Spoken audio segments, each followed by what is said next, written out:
నమస్కారం, welcome to 1 news. ముందుగా headlines చూద్దాం.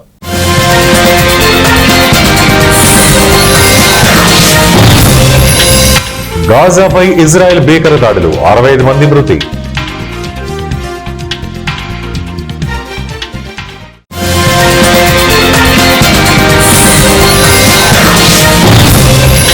డీజిల్లో ఐసోబుటనాల్, కేంద్ర మంత్రి కీలక ప్రకటన.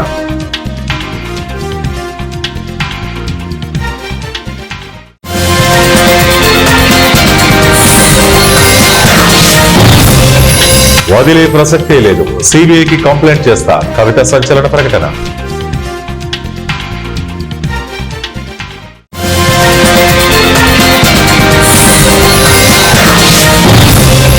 పీపీపీ అంటే పేపర్ ప్రాజెక్ట్ గా అర్థం మార్చేశారు సీదిరి.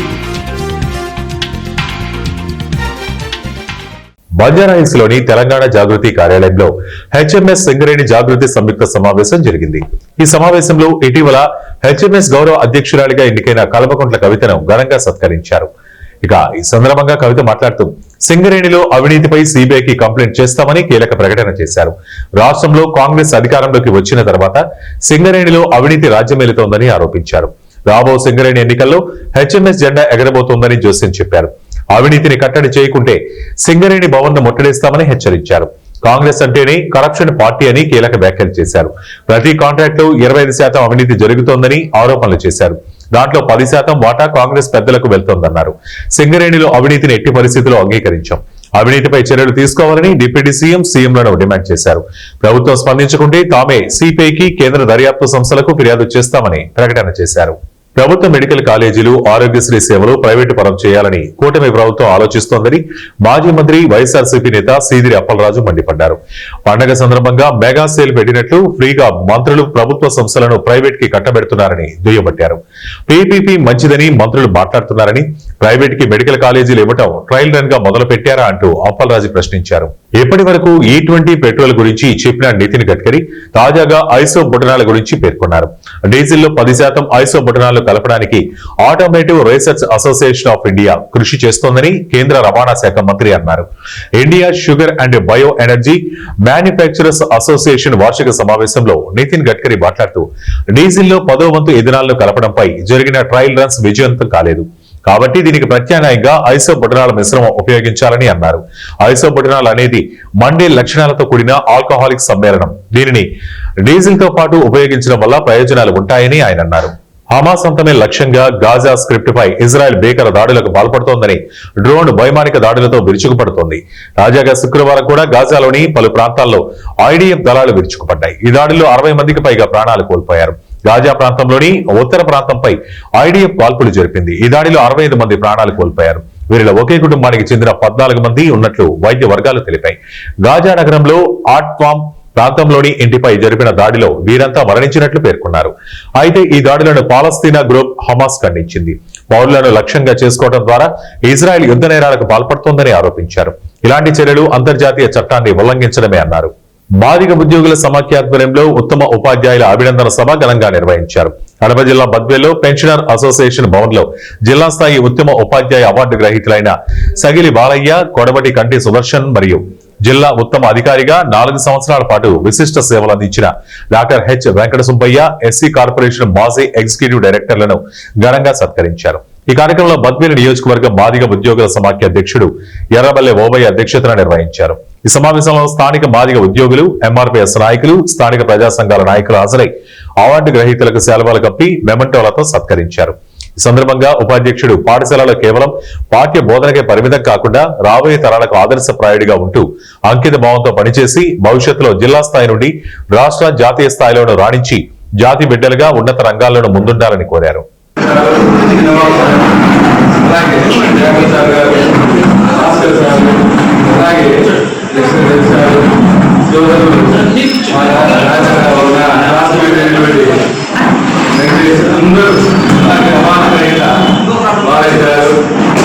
అందరికీ నేను మనస్ఫూర్తిగా ఎందుకంటే పూర్వగాలు జరిగినప్పుడు అందరికీ ధన్యవాదాలు తెచ్చుకునే అవకాశం లేకపోయింది. సో వారికి మరియు ఇక్కడ సన్మాన కార్యక్రమం అందరికీ కూడా నా హృదయపూర్వక ధన్యవాదాలు తెలియజేస్తున్నాను.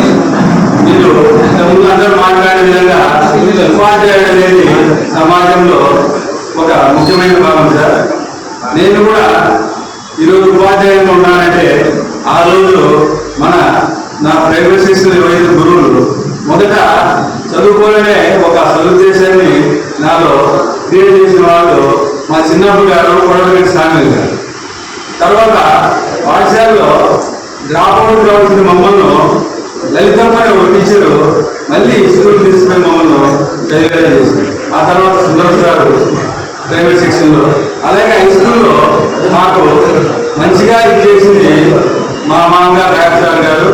తర్వాత చెప్పుకోవాలంటే వెంకటేష్ సార్. అంటే మాకు అక్కడ కొన్ని అవాంతరాలు ఎదురైనప్పటికీ కూడా వెంకటేష్ సార్లో అలాంటి ఫీలింగ్స్ లేవు అనమాట. మీరు ఫలానా అనేది మిగతా కొంత షాపులు ఇబ్బంది పడినప్పటికీ కూడా ఆయన మమ్మల్ని చాలా ప్రోత్సహించి ఈరోజు ఒక మంచి క్రమశిక్షణగా ఉండమని, నేను పీడి కాకపోయినా మా స్కూల్ నుంచి మా పీడి నా ట్రైనింగ్ పోతే 2 years అక్కడ నేనే పీడి వేసి స్టేట్ గవర్నమెంట్ మా పిల్లలు కూడా అక్కడ స్పోర్ట్స్ లో రాయించడం లేదు.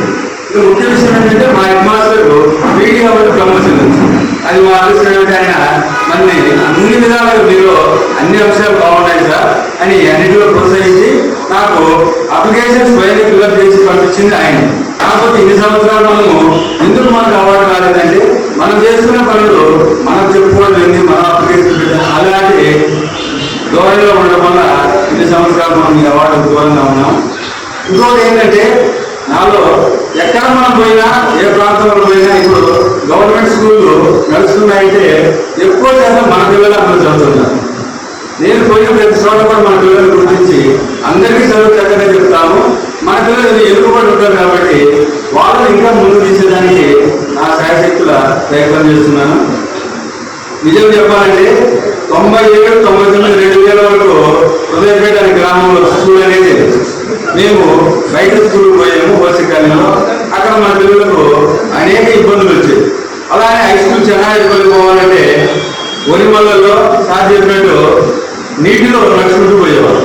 చాలా మంది మా గ్రామంలో ఉండేవారు గ్రామంలో సాధించుకోవడం. ఎందుకంటే మనకు చదువు మీద అంత ఆసక్తి పెంపొందించే వాళ్ళు కానీ అలాంటి ఆలోచన కలిగించే వాళ్ళు చాలా తక్కువ. నిజంగా నేను చెప్పుకోవాలంటే ఈరోజు నేను ఒక టీచర్ ఏంటంటే ఆ ఏరియా నుంచి ఎలా అవగలిగాను అనేది ఒక ప్రశ్న. అయితే అలాంటి నన్ను ప్రోత్సహించిన ఉపాధ్యాయులు అందరికీ కృతజ్ఞతలు. ఎందుకంటే వాళ్ళు లేని మనం ఆ ఉద్దేశంతో నేను ఉపాధ్యాయుడు అయిన వెంటనే మా యొక్క బంధువు హృదయరాజు చంద్రశేఖర్ మేమందరం కలిసి మాకునే పొలంలో మా ఇంటి దగ్గర పొలంలో 15 సెంట్లు బడికి స్థలాన్ని ఇచ్చి మా పాఠశాలలో బీపీఈపీ స్కూల్ అప్పుడు మేము కట్టించడం జరిగింది గవర్నమెంట్ కృషి.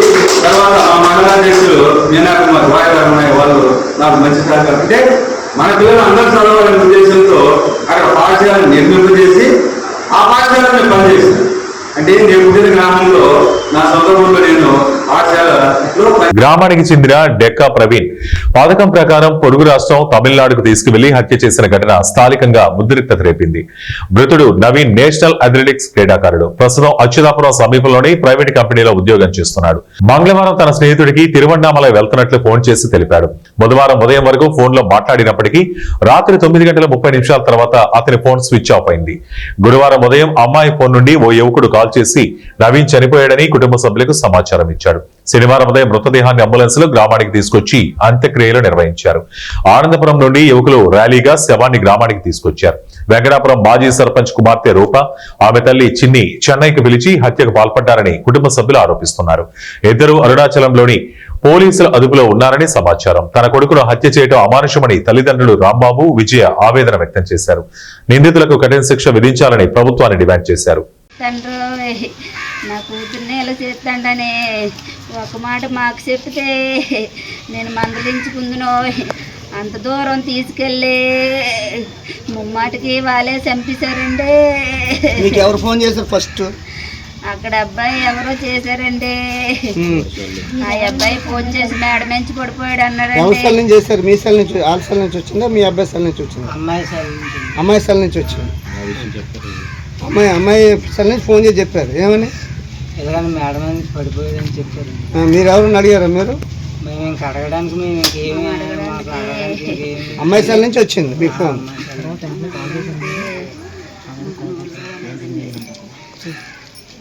అడుగుదానికేనా? తర్వాత మీ అబ్బాయికి మీరు ఫోన్ చేయలేదా?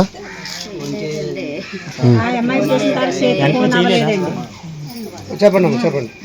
ఇప్పుడు మీరు చివరికి ఏమనుకుంటున్నారు? వాళ్ళు ఎలాంటి శిక్ష శిక్షించాలనుకుంటున్నారు? వారికి ఏ విధంగా శిక్షించాలండి. వాళ్ళు ఇలాంటి పరిస్థితి ఎవరికి రాకూడదని వాళ్ళు కంపల్సరీ శిక్షించమని మాకు చెప్పుకుంటే పిల్లల్ని మేము మందలించుకునేవారు. కానీ చెప్పకుండా అంత దూరం తీసుకెళ్ళి ఈ పని చేయడం న్యాయం కాదండి.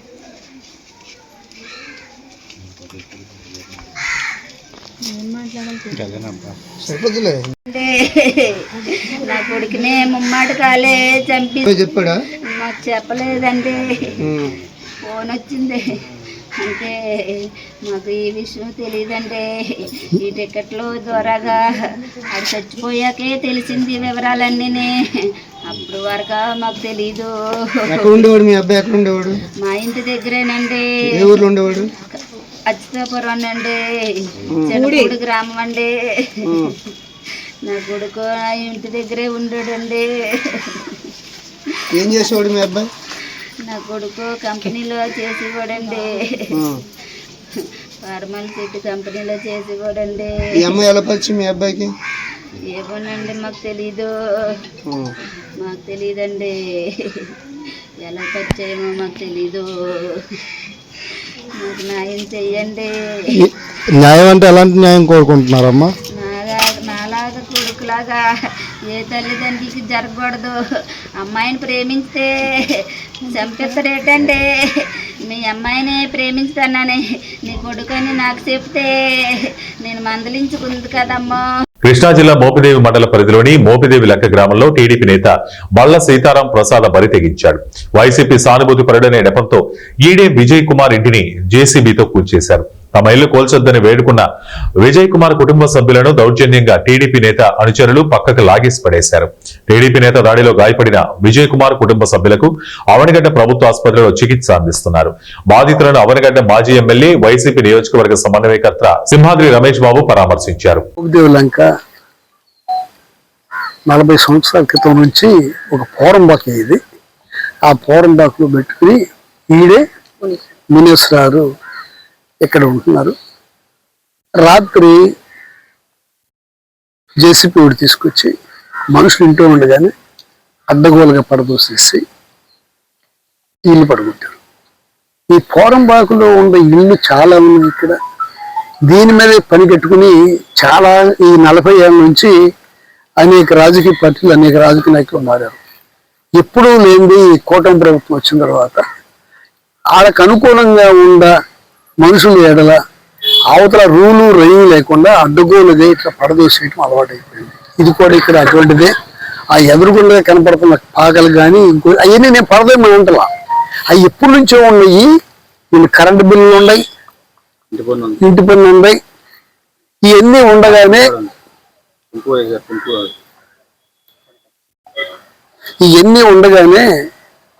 ఇట్లా అడ్డుగోలుగా పడదోసేది న్యాయం కాదు.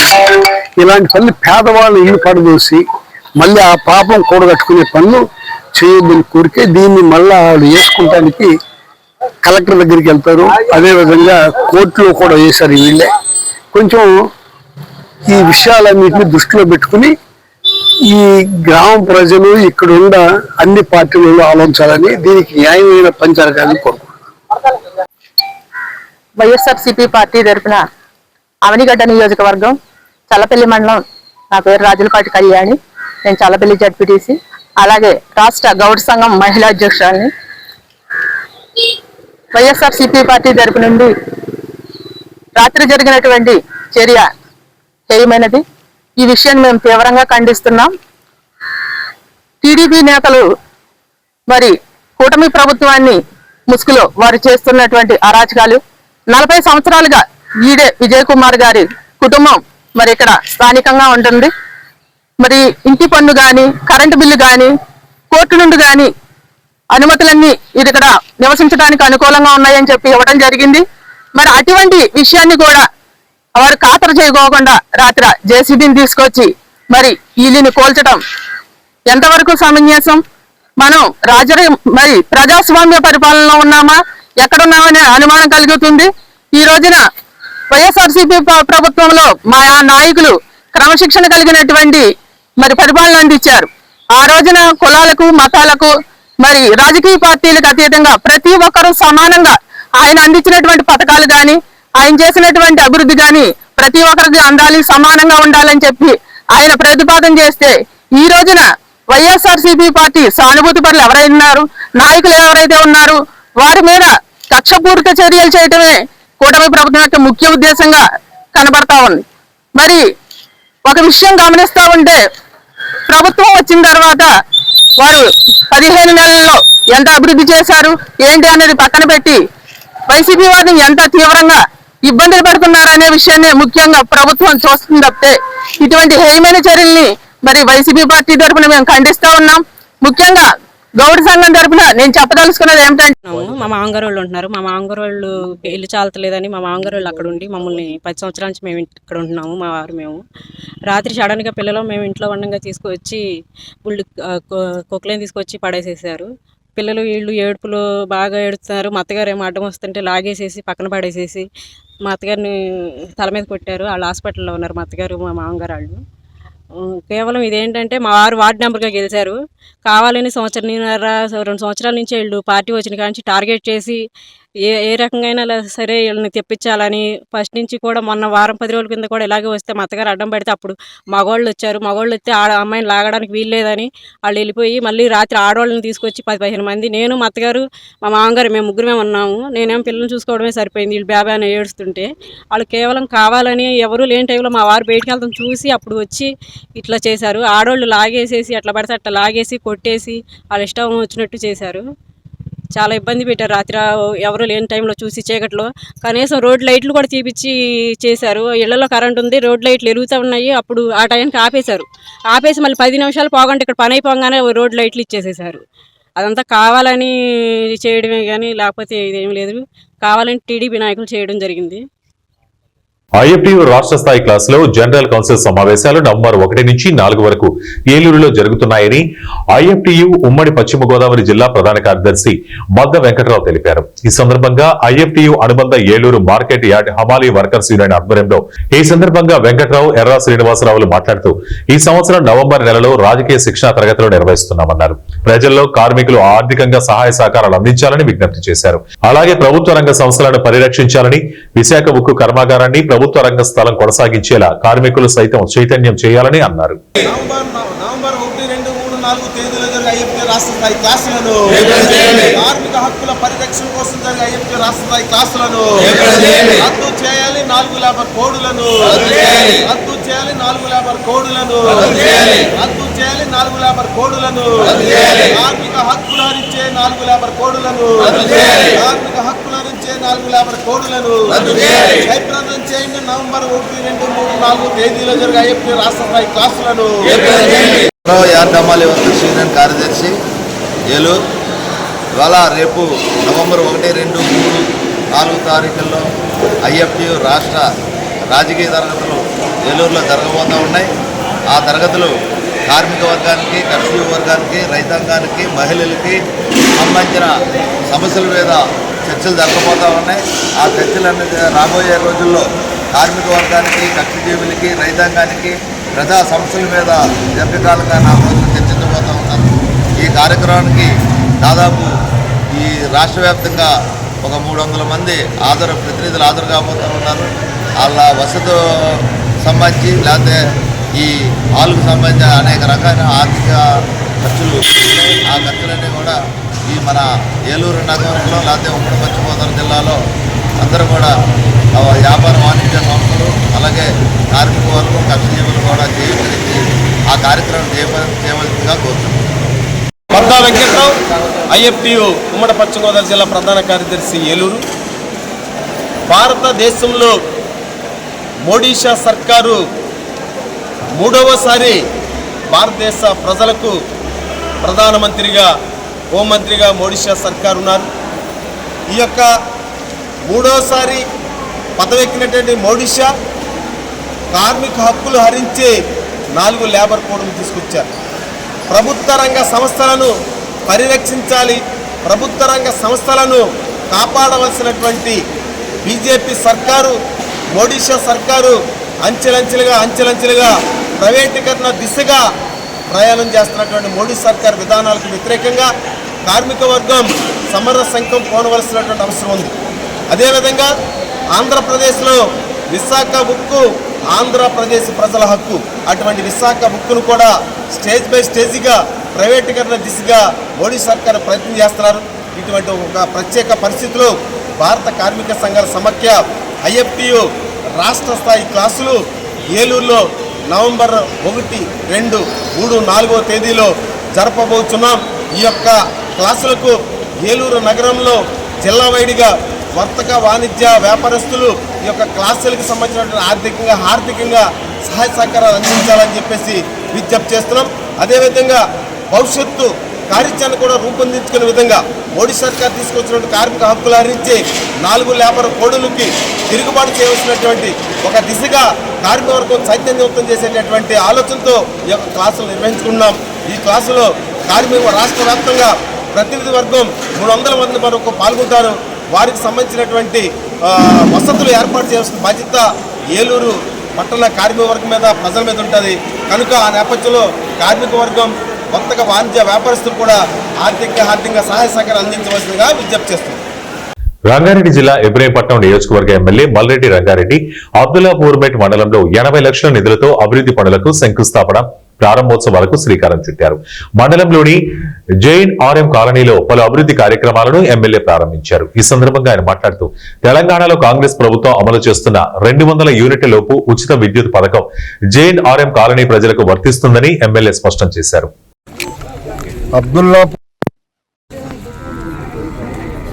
వివిధ గ్రామాల్లో లక్షల రూపాయలతో డ్రైనేజ్ రోడ్ల పనులను, అంగన్వాడీ బిల్డింగ్లను నిర్మాణం కోసం ఈరోజు ఫౌండేషన్ స్టోన్ చేస్తున్నాం. JNNURM ఈ పథకం కింద 2650 2007-8లో ఆనాటి జైపాల్ రెడ్డి గారి స్వర్గీయ జైపాల్ రెడ్డి గారు అర్బన్ డెవలప్మెంట్ మినిస్టర్ ఉన్నాడు. ముఖ్యమంత్రిగా వైఎస్ రాజశేఖర రెడ్డి ఉన్నారు. ఎమ్మెల్యేగా నేనున్నా. ఆ బిల్డింగ్లో ఆ రోజు హౌసింగ్ మినిస్టర్గా జానారెడ్డి గారు ఉన్నారు. జానారెడ్డి గారు హౌసింగ్ మినిస్టర్గా ఉన్నప్పుడు రాజశేఖర రెడ్డి గారు ముఖ్యమంత్రిగా ఆ పథకాన్ని ప్రారంభించడం. ఆ రోజు ప్రారంభించిన పథకం ఈ రోజు వరకు ఒక సున్నం కూడా వేయలే. ఎవడు దానికి ఒక రిపేర్ చేయలే, ఒక మెయింటైన్ చేయలే. రెక్కాడితే డొక్కాడనటువంటి పేదవాడు బతుకుతున్నటువంటి ఆ కాలనీలో ఈరోజు నేను తిరుగుతూ ఉంటే వివిధ చాలా సమస్యలు నా దృష్టికి తెచ్చిండ్రు. డ్రైనేజ్ వ్యవస్థ సరిగా లేదు. 10 సంవత్సరాలు ఒక రోడ్డు వేయలేదు, ఒక మోరీ కట్టలేదు, మా పేదోనికి ఒక రేషన్ కార్డు ఇవ్వలేదు. ఎన్నో సమస్యలు చెప్పిండ్రు. చివరిగా మేము కిరాయిలు కట్టలేక చచ్చిపోతున్నామన్నారు. నేను ఆశ్చర్యపడ్డా. పేదోళ్ళదంట కిరాయిలకు ఇచ్చింది ఏంది అని అడిగితే ఉన్నోనికి 4 ఇండ్లుండి ఎక్కడెక్కడో పేదోళ్ళ కిరాయిలకు ఇచ్చిండ్రు. ఈ రోజు నుంచి అందులో ఎవడైతే దున్నేవానిది భూమి అన్నామో గతంలో, ఈరోజు నేను అంటున్నా ప్రభుత్వం ఇచ్చిన ప్రభుత్వ ఇంట్లో ఉన్నోడే ఓనర్ కాబోతున్నాడు. దానికి ఇప్పుడే నేను ఎండి చెప్పిన మా ముఖ్యమంత్రి గారికి కూడా రేపు నేను చెప్తాను. అంతటా ఈరోజు ఇక్కడ అమలు చేసినాం, రాష్ట్రమంతా అమలు చేయమని చెప్పి నేను ముఖ్యమంత్రి గారిని కూడా కోరుతానని చెప్పి సందర్భంగా మనవి చేస్తున్నా. మాకు ప్రాక్టికల్గా అర్థమవుతుంది పేదవానికి ఏం కష్టం ఉందో, పేదవాడు ఏం మాట్లాడుకుంటున్నాడో, పేదవానికి ఏమి కావాలో అదే చేయాలనేదే మా ప్రభుత్వం యొక్క లక్ష్యం. అందుకే మేము 6 పథకాలు. మేడ్చల్ జిల్లా గట్కేసర్ మున్సిపాలిటీలో గట్కేసర్ ఉమ్మడి మండల రైతు రుణమాఫీ సాధన సమితి ఆధ్వర్యంలో స్థానిక ఎంఆర్ఓ కార్యాలయం ముందు 4వ రోజు రిలే నిరాహార దీక్ష చేపట్టారు. ఈ రిలే నిరాహార దీక్షకు మల్కాజ్గిరి పార్లమెంట్ సభ్యులు ఈటెల రాజేందర్ సంఘీభావం తెలిపారు. సందర్భంగా మాట్లాడుతూ గట్కేసర్ ఉమ్మడి మండలంలో 1189 మంది రైతులకు రుణమాఫీ రాలేదన్నారు. గట్కేసర్ ఉమ్మడి మండల రైతులకు 2 లక్షల రుణమాఫీ చేసేంత వరకు రిలే నిరాహార దీక్ష విరమించమని ప్రభుత్వాన్ని హెచ్చరించారు.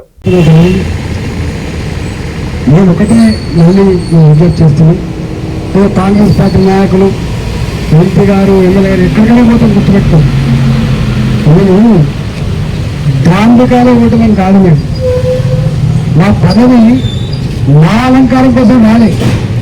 మీరు ఇచ్చిన ప్రజల ఓట్ల ఉంటేనే మా ఇంటి పదవి తప్ప మా అమ్మ ఇచ్చింది కాదు పదవి, మా నాన్న ఇచ్చింది కాదు పదవి.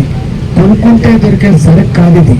నల్లకాల్సిన ప్రజలు, వాళ్ళు కార్మికులు కావచ్చు, వాళ్ళు రైతులు కావచ్చు, అన్ని వర్గాల ప్రజలు వాళ్ళ ఆత్మను ఆవిష్కరించి బిడ్డ అని చెప్పి ఆశ్రయించే వచ్చిందే ఈ ఎంపీ పదవి.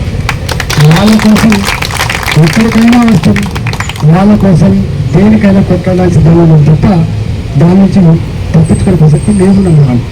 బట్టు నిన్న నేను ఎందుకో జిహెచ్ఎంసీ పోయినా మీటింగ్ అయితే, అది నువ్వు మాజీ మంత్రి కదా, అందులో ఆర్థిక మంత్రి చేశాను కదా, నువ్వు ఎంపీ కదా, ఇది కౌన్సిల్ అంటే కార్పొరేటర్లు మాత్రమే ఉంటారు, ముందెందుకు వచ్చిందని చెప్పాను.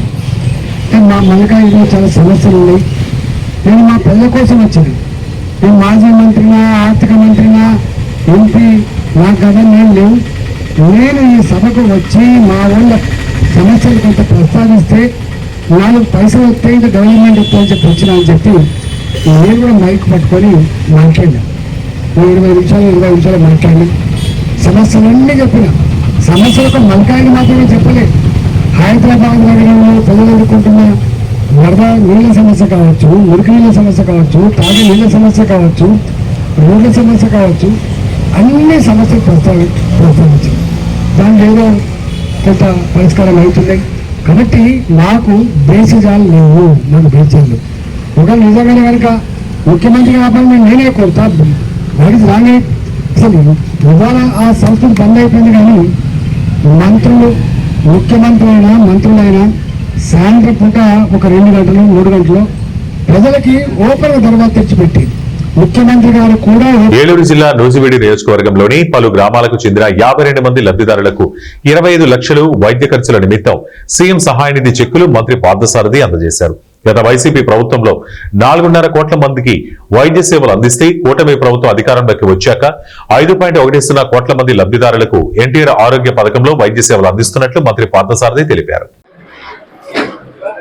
ముఖ్యమంత్రి గారి సహాయ నిధి ద్వారా 52 మందికి దాదాపు 25 లక్షల రూపాయలు వైద్య ఖర్చు నిమిత్తం ఆర్థిక సహాయం చేయబడింది. ఈ సందర్భంగా నూజివీడు నియోజకవర్గ ప్రజలందరి తరఫున కూడా మా ప్రీతం ముఖ్యమంత్రి చంద్రబాబు నాయుడు గారికి 1000 దండాలతో ధన్యవాదాలు తెలియజేస్తా ఉన్నాం. ఎందుకంటే గత ప్రభుత్వంలో అయితే ఒక్క CMRF కూడా ఇచ్చిన దాఖలాలు లేవు. కానీ మన ముఖ్యమంత్రి గారు అధికారంలోకి వచ్చిన తర్వాత అప్పుడున్న ఆరోగ్యశ్రీ ఇప్పుడు కూడా ఉంది. అయినప్పటికీ కూడా దాదాపు 5 నుంచి 6 కోట్ల రూపాయలు ఆర్థిక సహాయం ఈ 15 మాసాల కాలంలో కేవలం నూజివీడు నియోజకవర్గంలో చేయడం జరిగిందని చెప్పేసి మేము మనవి చేస్తాము. గత ప్రభుత్వంలో ఇప్పుడు CMRF అడిగితే ఆరోగ్యశ్రీ ఉంది కదా, ఇంకా CMRF ఎందుకు అని చెప్పేసి దాన్ని రిజెక్ట్ చేయటం. మరి ఆరోగ్యశ్రీ పరిస్థితి చూస్తే మాకు ఇన్సూరెన్స్ కంపెనీ నుంచి అనుమతి రావట్లేదు ఆపరేషన్ చేయడానికి, లేకపోతే ప్రభుత్వం నుంచి మాకు రావాల్సిన డబ్బులు రావట్లేదు అనేక కారణాలతో వైద్యాన్ని ఆలస్యం చేసి ఆఖరికి పేషెంటే తన సొంత డబ్బులు కట్టుకోవాల్సిన పరిస్థితి వచ్చేది. కానీ ఈరోజు అటువంటి పరిస్థితి లేకోకుండా ఆరోగ్యశ్రీని కూడా ప్రక్షాళన చేసే విధంగా ఎన్టీఆర్ వైద్య సేవ పథకాన్ని రాష్ట్రంలో ప్రతి ఒక్కరికి కూడా, ఇంతకుముందు ప్రభుత్వంలో కేవలం 4.5 కోట్ల మందికే వైద్య సేవల్ని అందిస్తే ఇప్పుడు దాదాపు 5.10 కోట్ల మందికి ఈ వైద్య సేవ, అది కూడా ఏంటంటే నమ్మకమైన వైద్య సేవలు అందించే విధంగా, అంటే 2.5 లక్షల రూపాయలు ఖర్చు అయ్యే వైద్య సేవలన్నింటినీ. వార్తలు ముగించే ముందు ముఖ్యాంశాలు మరోసారి.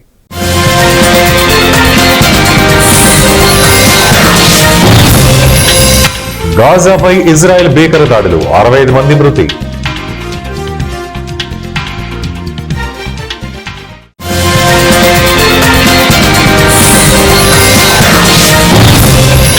డీజిల్లో ఐసోబుటనాల్, కేంద్ర మంత్రి కీలక ప్రకటన.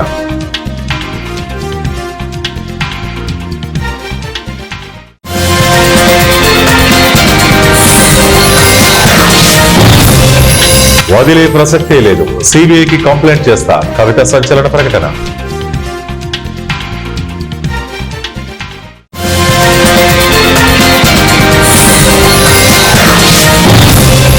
పీపీపీ అంటే పేపర్ ప్రాజెక్ట్ గా అర్థం మార్చేశారు సీదిరి.